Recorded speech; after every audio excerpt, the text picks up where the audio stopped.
आपको बता दें कि उत्तराखंड में 2 सीटों पर उपचुनाव हुए थे जिनके नतीजे आज घोषित हुए हैं और दोनों ही सीटों पर कांग्रेस पार्टी ने जीत दर्ज की है। काजी निजामुद्दीन मंगलौर में और बद्रीनाथ से लखपत बुटोला की जीत हुई है। कांग्रेस के तमाम कार्यकर्ताओं में इस वक्त जीत का जश्न और उत्साह नजर आ रहा है।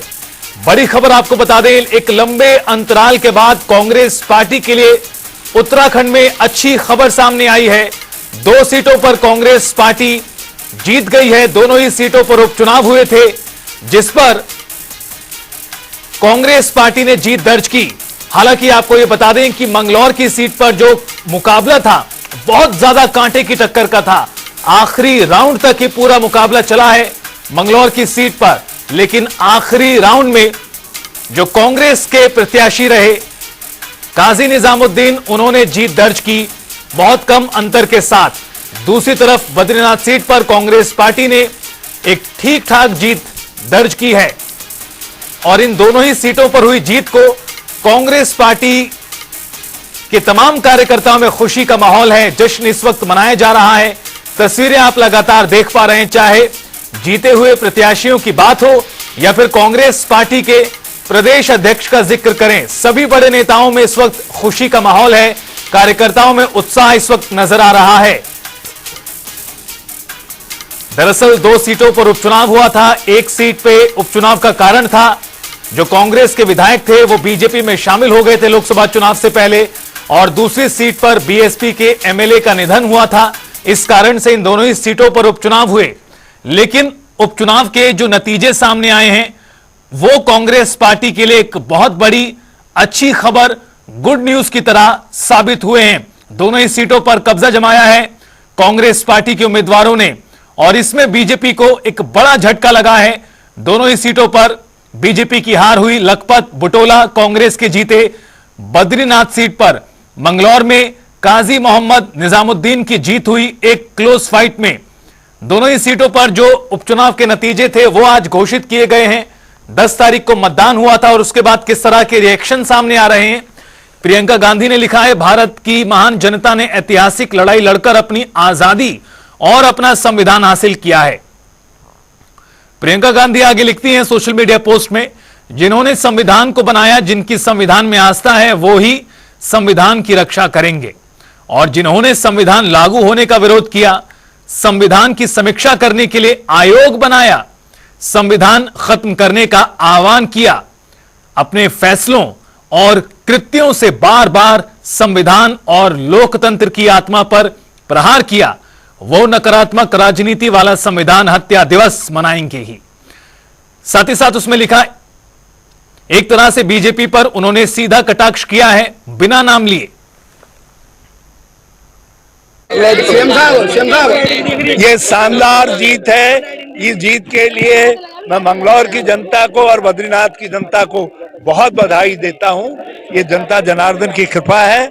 हम अपना विपक्ष धर्म ठीक से पूरी मेहनत से निभाएंगे, शिद्दत से निभाएंगे, और लोगों ने संकेत दिया है कि इस समय हम तुमको ये बहुमत दे रहे हैं, तुमको जिता रहे हैं, लेकिन अपना कर्तव्य ठीक से पालन करो, मिल करके पालन करो, और 2027 तुम्हारा है। रावत जी जो फटकार लगाई है, ये मंगलौर की जनता ने फटकार लगाई है, डांटा है, कहा है ये गुंडागर्दी उत्तराखंड की पवित्र भूमि में नहीं चलेगी, किसानों की पवित्र भूमि में ये गुंडागर्दी नहीं चलेगी, और उस गुंडागर्दी को नकारा है। ये भाजपा की हार नहीं है, उनकी गुंडागर्दी की भी हार है, उनके शक्ति बल, बाहुबल, भुजबल की भी हार है, उनके घमंड की भी हार है। और कांग्रेस की नम्रता को, हमारे कैंडिडेट की नम्रता को जनता ने पुचकारा है, उसको आशीर्वाद दिया है। उसके लिए हम मंगलौर की जनता को भी धन्यवाद देते हैं और बद्रीनाथ की जनता को भी धन्यवाद।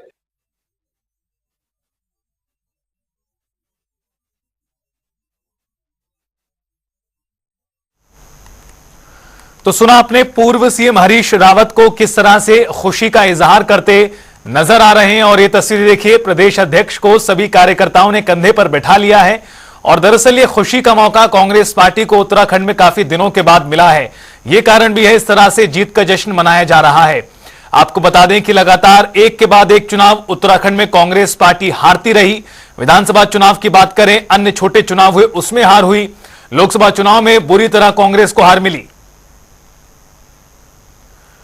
और हमारे साथ इस बीच पूर्व मुख्यमंत्री हरीश रावत जी खुद जुड़ गए हैं और ज्यादा बातचीत के लिए। हरीश रावत जी, आपका बहुत स्वागत है जनता टीवी पर। Thank you. हरीश रावत जी, एक अच्छा दिन उत्तराखंड में कांग्रेस पार्टी के लिए सामने आया है। उपचुनाव के नतीजों में दोनों ही सीटों पर जीत दर्ज की है कांग्रेस के उम्मीदवारों ने। किस तरह से कार्यकर्ताओं में खुशी है और इस जीत को आप कैसे देखते हैं? बहुत अच्छा दिन आया और कांग्रेस के लोग सब मिल करके संगठित होकर के लड़े और ये जीत संभव बनाई। और इसमें थोड़ा भाजपा का भी योगदान है कि भाजपा यदि इस तरीके के प्रत्याशी नहीं लाते तो हो सकता है मंगलौर के अंदर भाजपा को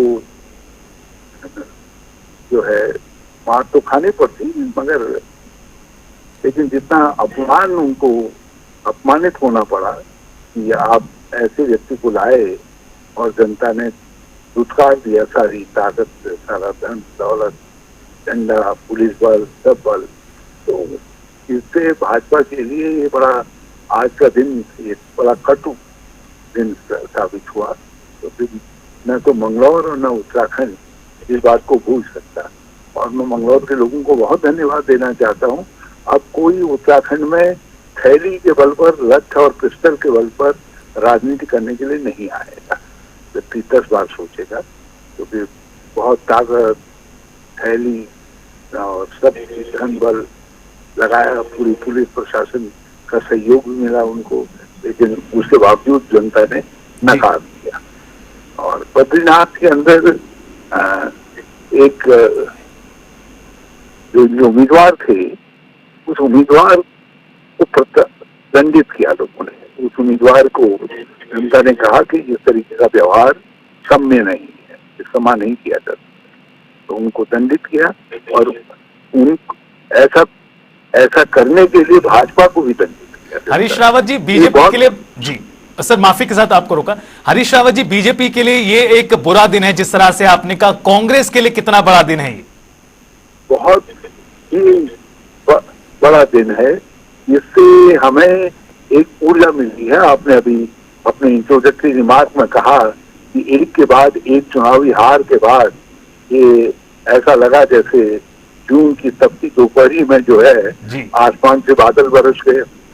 जी, जनता के प्यार रूपी जो ये समर्थन मिला है और ये दोनों सीटों पर कांग्रेस की जीत हुई है, इसका बहुत बड़ा महत्व। और बद्रीनाथ की जीत का भी अपने आप में बड़ा भारी महत्व है और उतना ही बड़ा महत्व जो है मंगलौर की जीत का। हरीश रावत जी, इस जीत के पीछे आप कारण क्या देखते हैं? जिस तरह से एक ये चर्चा भी अब शुरू हुई है, इसी सवाल के साथ इस पर भी आप अपनी बात रखें। पहले अयोध्या में और उसके बाद बद्रीनाथ में बीजेपी को हार झेलनी पड़ी है।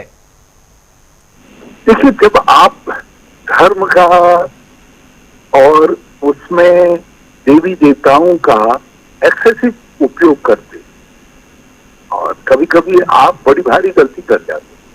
अयोध्या में राम मंदिर के प्राण प्रतिष्ठा में आपने शंकराचार्यों की भी अवहेलना की जी। और यहाँ तक कि आरएसएस के संघ प्रमुख जो भाजपा के दृष्टिकोण से भी और इस देश के भी एक बड़े आदरणीय व्यक्ति हैं, मोहन भागवत जी, वो भी बहुत उपेक्षित महसूस कर रहे थे। और राज्य के मुख्यमंत्री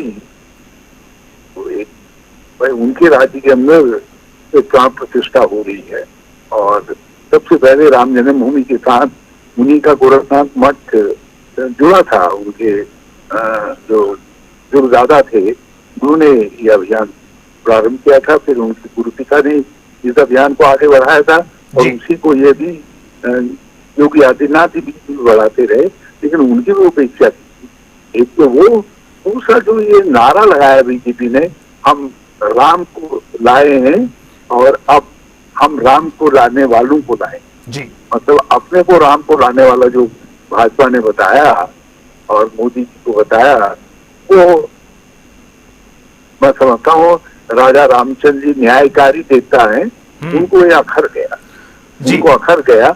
और इसीलिए अयोध्या में जो जीत है इंडिया गठबंधन की, वो जीत राजा रामचंद्र के न्याय की जीत है। ठीक है। उन्होंने जिताया हमारे उम्मीदवार को। आज उसकी पुष्टि, उस पर मोहर लगाने का काम राम, जिनके अंशावतार थे, भगवान बद्रीश ने कर दिया। भगवान विष्णु के जी। रूप में विद्वान है और बद्रीश। हरीश रावत जी, एक और सवाल है जी। हरीश रावत जी, एक और सवाल है। कांग्रेस ने इन उपचुनावों में किस रणनीति को अपनाया जिसके जरिए कांग्रेस जीती है? चूंकि जिस तरह से आपने भी उस चीज का जिक्र खुद ही कर दिया कि एक के बाद एक, चाहे विधानसभा चुनाव की बात करें, फिर कुछ छोटे चुनाव आए, फिर लोकसभा चुनाव, सभी में कांग्रेस को निराशा हाथ लगी। लेकिन ये उपचुनावों में कांग्रेस को एक तरह से एक बड़ी सांस मिली है। इसके पीछे रणनीति किस तरह की रही? रणनीति बहुत सिंपल थी जी। हमने जो भी वहां के जनता के परिचित उम्मीदवार थे, उनको उम्मीदवार बनाया और सब लोग संगठित रूप से उसके पीछे खड़े। और हमने सीधे जनता से ही कहा कि भाई, हे जनता जनार्दन, आपने सारी ताकत तो बीजेपी को दे दी है, हम विपक्ष हैं, हम विपक्ष धर्म निभाना चाहते हैं, आपके सवालों को उठाना चाहते हैं, उस पर लड़ना चाहते हैं। आप हमको ताकत दीजिए, हमको शक्ति दीजिए। और ये शक्ति, यदि आप ये 2 विधानसभा हमको जिता देते हैं तो हम और दृढ़ता के साथ और मजबूती और सक्रियता के साथ विपक्ष धर्म का पालन करेंगे। और मैं समझता हूँ जनता ने हमारी विनती को सुना और हमको ये दोनों जगह विजय प्रदान की है। और इससे कांग्रेस के ऊपर अब एक बड़ी चुनौती आ गई है कि हम और सक्रियता से और शक्ति के साथ जनता से जुड़े और उनके सवालों पर लड़ाई लड़े, सदन में भी लड़े और सदन के बाहर भी लड़े। हरीश रावत जी, बद्रीनाथ सीट पर पहले भी कांग्रेस के ही विधायक थे लोकसभा चुनाव से पहले, राजेंद्र भंडारी जी, और उसके बाद वो बीजेपी में शामिल हो गए।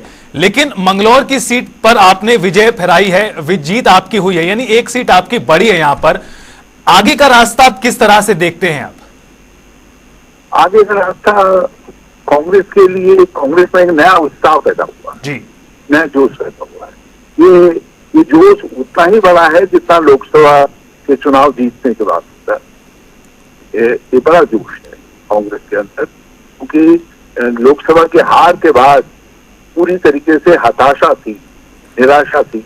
उस निराशा में जनता जनार्दन ने कहा, तुम निराश मत हो, तुम भी हमारे हो, तुम विपक्ष हो, तुम भी हमारे हो, तुमको हम सहारा दे रहे हैं। जनता जनार्दन आगे आई, उन्हें हमको मंगलौर और बद्रीनाथ के रूप में सहारा दिया। और अब ये हम यहाँ से एक नए जोश के साथ आप देखेंगे, अभी केदारनाथ का चुनाव भी होगा, दुर्भाग्यजनक परिस्थितियों में चुनाव हो रहा है।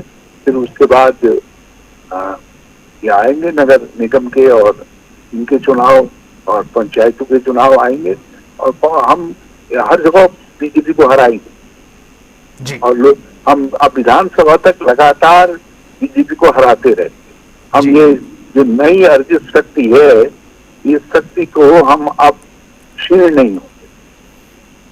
बिल्कुल हरीश रावत जी, आपको बहुत सारी बधाइयां। दोनों ही सीटों पर कांग्रेस पार्टी जीती है और आपका बहुत शुक्रिया।